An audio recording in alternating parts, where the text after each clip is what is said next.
It's night time in Marrakech, Morocco, and I'm off to have dinner in one of my favourite restaurants in La Mamounia Hotel, voted the best in the world.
La Mamounia looks quite different in the evenings and at night than it does during the daytime, and actually just as pretty in its own way. They do fantastic lights before Christmas and over the New Year, and actually all year round it looks great when all the lights go on. I'm heading into one of the several restaurants they have here. What used to be the Italian and then became the French restaurant is now the Asiatic restaurant, which is one of those fusion places that's got Thai mixed with Chinese, mixed with Japanese, and it's very tasty. We'll return to it slightly later on, because during the day, the main thing that most people like to see in Marrakech is the souks, the Medina. They want to see what's available at incredibly cheap prices, and they always ask me to show them around. Before we look at the Medina, I was telling them a story which they didn't know and frankly could not believe. After my wrongful conviction in the year 2001, I obviously filed an appeal, as one does. And the appeal goes to 3 judges, of which the top senior judge is a really top judge. Anyway, I didn't really bother with it because by then I'd given up having any faith in the legal system whatsoever. And I simply read my very expensive lawyer's appeal, which seemed to make good sense to me, but I thought would probably be rejected because it always is. And indeed it was rejected by the 3 judges, and I looked at their judgment and saw it was absolutely full from beginning to end, with ridiculous reasons why. I wrote them and said, look, you really shouldn't have rejected my appeal. But I sort of basically shrugged my shoulders. I didn't even bother to go to the Court of Appeal because it would be a waste of time. I wouldn't be allowed to speak or anything, so why bother? Anyway, about a year or so later, I was surprised to see in the newspapers that the lead judge in my appeal had died of a heart attack, aged only 60, which was astonishing. He was a very highly respected judge. But more to my astonishment, I realised, seeing his picture and hearing his name, which I hadn't really taken in beforehand, I had been at Cambridge with him. He knew me at Cambridge, but he chose not to disclose this to his fellow judges. Not only did he know me, but we'd had sex together. He was at the time a young lad, slightly older than me, at a different college. I think he went to Christ's, if I remember correctly. He was a rugger player, very sporty type, brought round to my house by a friend of mine with other people. My friend Keith Glennie confirmed this when I saw him a few years ago. I liked him, and he obviously liked me, and he obviously knew what my scene was, as it were. And I have to say, only once we had a very satisfactory mutual session together. Of course, he wouldn't have declared that to his fellow judges because back in 1964 it was illegal to have any kind of homosexual contact. But I did think it was terribly unfair that he continued the appeal to go through with him in charge of the three judges judging it without saying to them that he had known me at Cambridge and therefore should be recused or taken off the appeal and replaced by somebody else who I have to say I think would have been more fair and honest. Anyway, that's the story, and my friends found it amazing. It's astounding, time is fleeting, madness takes its toll. But listen closely, not for very much longer. I've got to keep control. I remember doing the time warp, drinking those moments when the blackness would hit me and the void would be calling. Let's do the time warp again. Let's do the time warp again. It's just a jump to the left And then a step to the right. with your hand on your hip. You bring your knees in tight, but it's a pelvic thrust that really drives you insane. Let's do the time warp again. Let's do the time warp again. It's so dreamy. Another of my great successes, the Rocky Horror Show. And it was a show that actually I saw almost in rep in the theatre upstairs at the Royal Court in Sloane Square. And I saw it on the second night and absolutely fell in love with it. Went backstage and asked Richard O'Brien, who had written the thing, whether or not I could be an investor and saying I would like to record the original soundtrack, please. So he took me to Michael White, who was the original producer, who said, yes, fine, for £20,000 I could have 20% stake in the show, putting it up, because I think it was valued at £100,000 in total, and that I would therefore get 20% of all profits from any films, any shows, anywhere else, and all the rest of it. Plus I could have the rights to make the original soundtrack recording as long as I gave him, Michael White, a small percentage too. So I did that. That next weekend we went into the studio for literally 48 hours. Let's do the time warp again. Let's do the time warp again. It's just a jump to the left And then a step to the right. with your hand on your hip. You bring your knees in tight, but it's the pelvic thrust that really drives you insane. Let's do the time warp again. Let's do the time warp again. The trouble was, after a few weeks of getting several £1,000s royalties for my 20%, because it went on down the King's Road and absolutely got a huge success, but after about 6 or 7 weeks, the money stopped coming in. And after a few weeks, I noticed this and got my lawyer onto it and said, you know, what's gone wrong? And he said, I've chased Michael White and I've discovered the moment it looked like being a big success, he bankrupted the company that I had the deal with, that had the rights to the Rocky Horror Show, having switched all the rights into another one of his companies before doing so. As a result I was due not a penny of royalties on the show, which went on to do millions and millions around the world. I did, however, and it was all perfectly legal, by the way, he could do that. I found it astonishing. But I continued to sell the original soundtrack album, which has gone on and still to this day makes thousands, hundreds of thousands throughout the time.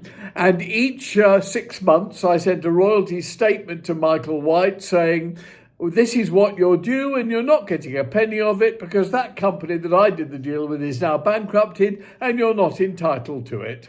And I think that probably drove him mad. He did eventually die. Some might call it karma.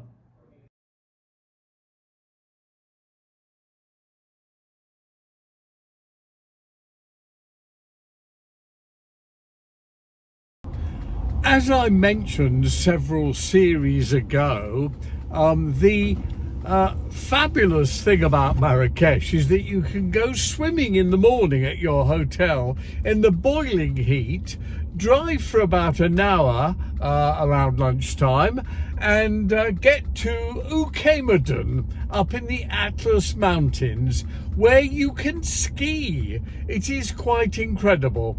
So I thought I'd do the drive again today, and I've got to say there are some views from the Atlas Mountains that are absolutely fantastic. But the problem I discovered when I got up to kilometre is there is no snow there at the moment. There's meant to be lots of snow in January and February. At the moment, none. I suspect that's what they call global warming. It really is very odd. Not a flake of snow, and of course, not a single skier. Other than that, it looks much like it did when I visited it years ago, without the snow, of course, and is actually rather nice this way. It's got lots of the old houses, which I suppose are inhabited by the people who work there, and quite a few new buildings, as there are all over Marrakech now. A glorified, updated hotel, because I think the old one was not really suitable. There were a few people in the hotel and on the balconies sipping a coffee or having a cocktail or a drink. You can get cocktails and drinks, alcoholic ones, quite freely all over Morocco. And actually, I found it very calm, very nice, very attractive without all the people there, and I thoroughly enjoyed myself. It was a trip very well worth making, and I'm delighted that I did take the time out to do so. I'm a huge fan of Bob Dylan's.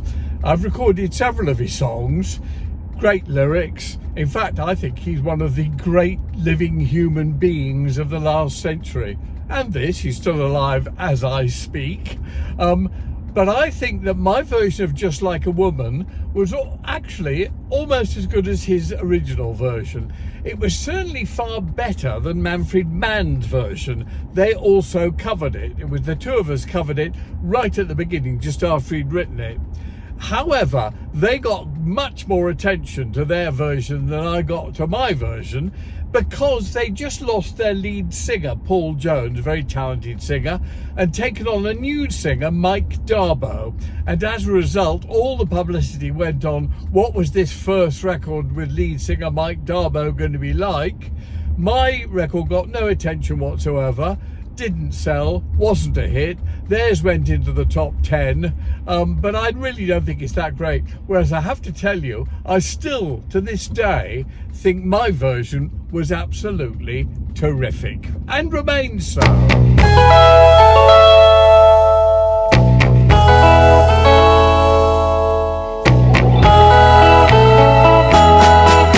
Nobody feels any pain tonight as I stand inside the rain. Everybody knows that baby's got new clothes. But lately I see her ribbons and her bows have fallen from her curls. She takes just like a woman. Yes, she does. She makes love just like a woman. Yes, she does. And she aches just like a woman. But she breaks just like a little girl.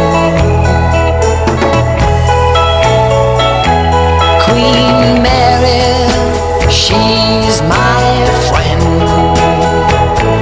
Yes, I believe I'll go see her again.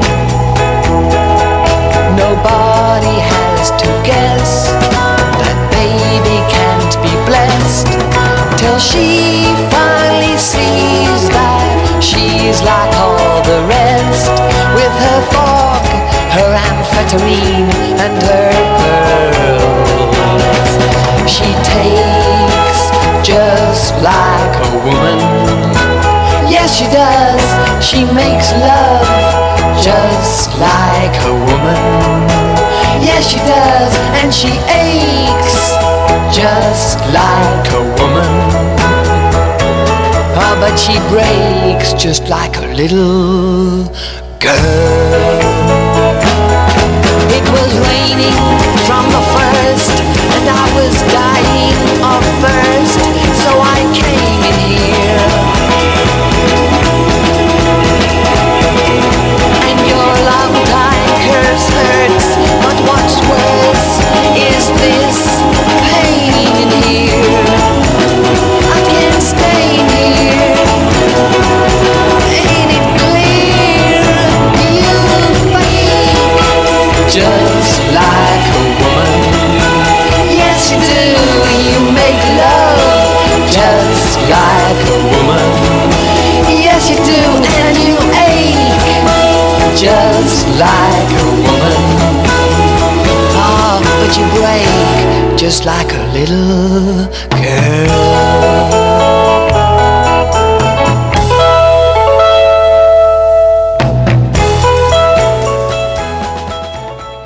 This is that very same ski slope a couple of years ago and even last year.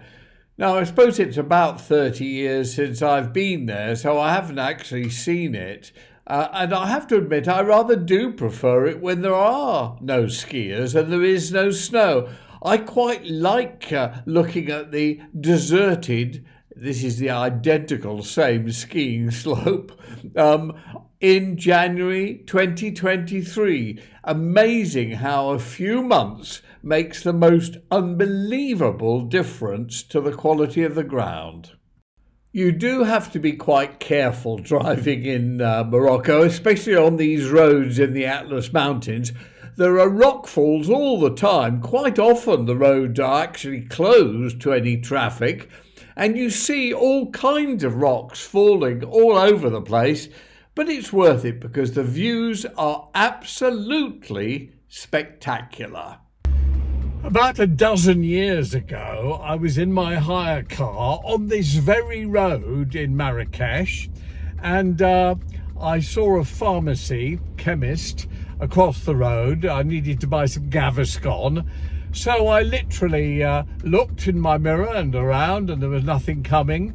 Turned very slowly into a parking space, bang, was hit by a motorbike which flew over the car, and followed by its driver, which also flew over the car, or who also flew over the car.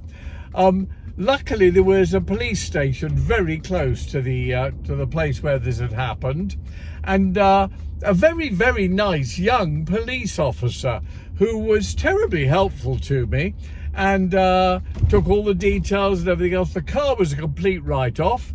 The motorcyclist was rushed to hospital. The motorcycle was complete write-off too.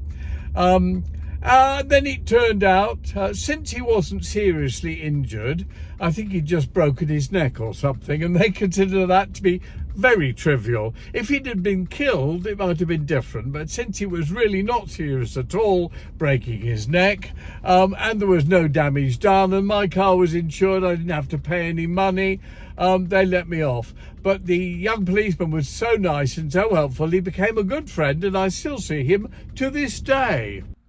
Funnily enough, when they seized my laptops and phones and iPads and everything, they went through them tooth and nail in many years later, and they found his contact and eventually contacted him. Must have taken them for days to get there.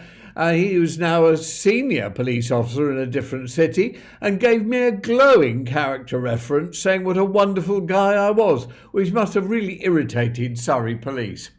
The police in England do stoop to the most amazing things. In many cases, you can understand why. After all, it's worth checking to see people are legitimate.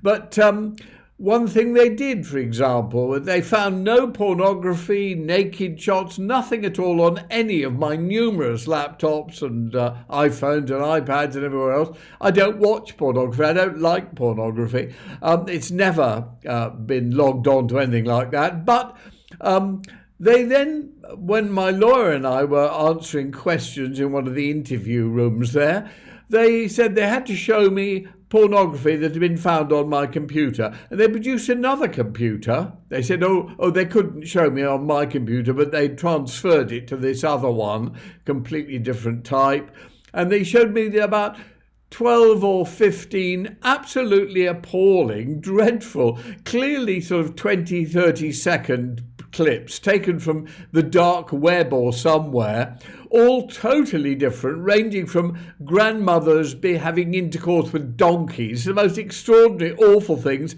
Worst of all dreadfully out of focus and blurred. And I answered after everyone when they said, have you seen this? I said, no, I've never seen it and I don't want to. And it got to the end of their questioning when they'd gone through everything and showed all these things. I said, I'd like now to make a complaint. None of these were ever on my computer. I object to being shown them and being forced to watch them, and my lawyer also being forced to watch them. You are basically distributing pornography, which, apart from anything else, I'm deeply insulted that you think if I ever did want to upload or download or whatever it is, pornography, I would do so in such poor quality. It's absolutely awful and ridiculous that you even suggest these have ever been on any of my machines, which they never have done. They went rather silent at that. Back to Marrakech and my hotel.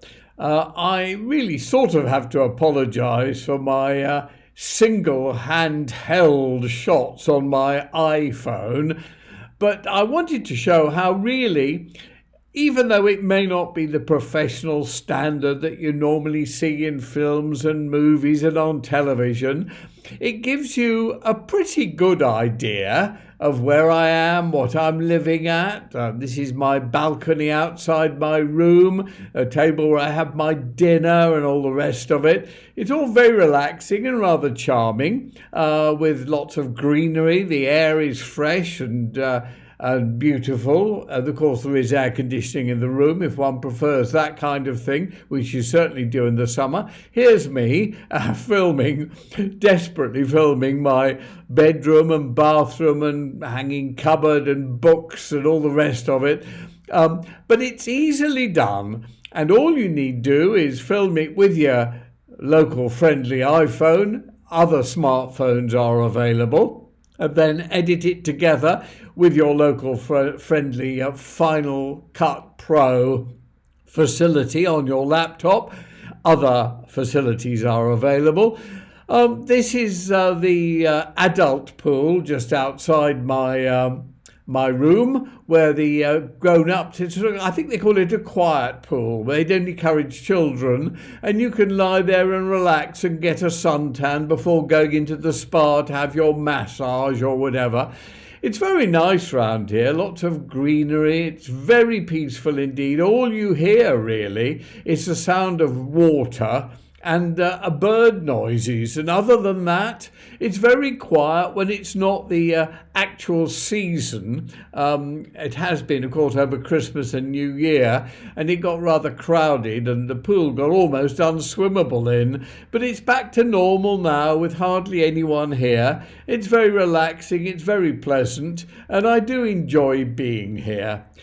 Anyway, that's the end of this show. I'll see you for A Victim Bites Back, show number 7, next in line. And I will now leave my hotel and head back to the delightful Mamounia and all the various different restaurants they have there. And I'll give you just a snatch of what my dining is like in Marrakech, Morocco.